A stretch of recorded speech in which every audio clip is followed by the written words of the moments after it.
वेळेवर योग्य निर्णय घेतला म्हणून मी वाचले आज. गुड मॉर्निंग, मी Pooja. Welcome to my mini blog. सकाळी उठून आंघोळ पाणी करून घेतलं, थोडंसं स्किन केअर केलं आणि त्यानंतर आवरला आणि नाश्ता केला होता. मी आज खिचडी बनवलेली, खिचडी वगैरे खाऊन घेतली. त्याच्यानंतर असतंय की टाइमपास करायचं आणि मग दुकानला कैसा लगा मेरा मजाक?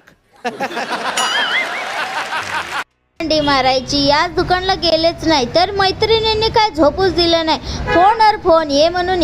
मग काय जाऊन आले आणि घरी येऊन बघते तर मिस्टरांचं डेंटिंग पेंटिंग काम चालू होतं. बसले थोडाफार आणि म्हणलं आता चला एक झोप काढू. झोप काढली. त्यानंतर मी संध्याकाळसाठी कालवण केलं होतं बटाट्याचं. छत्रपती शिवाजी महाराजांची जयंती आल्यानिमित्त इकडे तयारी चालू आहे जतमध्ये, बघू शकता. आयुष्यात माझ्याकडे जर तू आज पाणीपुरी नाही केली तर आयुष्यात पाणीपुरी खाणार नाही. तर काय म्हणलं ऐकलाच असेल, आज पाणीपुरी खाल्ली नाही तर आयुष्यात कधीच भेटणार नाही.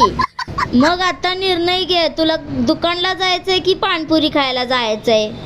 मग मी पण आयुष्यासाठी कुठं बंद करून घेऊ हा. मग म्हटलं खायचंय पाणीपुरी, चला तर मग आलो मग पाणीपुरी खायला. बघा इकडे शेवपुरी घेतलेली आणि मिस्टरने भेळ घेतलेली. थोडीशी मला दिली होती पण ती मला काही जाईना. गोड म्हटलं की माझ्या जीवावरच येते. थोडं खाल्लं, परत मिस्टरांना रिटर्न दिलं बघा. आणि आम्ही आलो होतो इकडे हिट्टी आयुर्वेदिकमध्ये. आम्हाला थोडंफार तेल वगैरे घ्यायचे होते म्हणून आलो होतो. त्यानंतर दुकानला गेलो. आजच्यासाठी एवढाच. भेटूया नेक्स्ट ब्लॉगमध्ये. व्हिडिओ आवडला असेल तर लाईक आणि फॉलो करायला विसरू नका.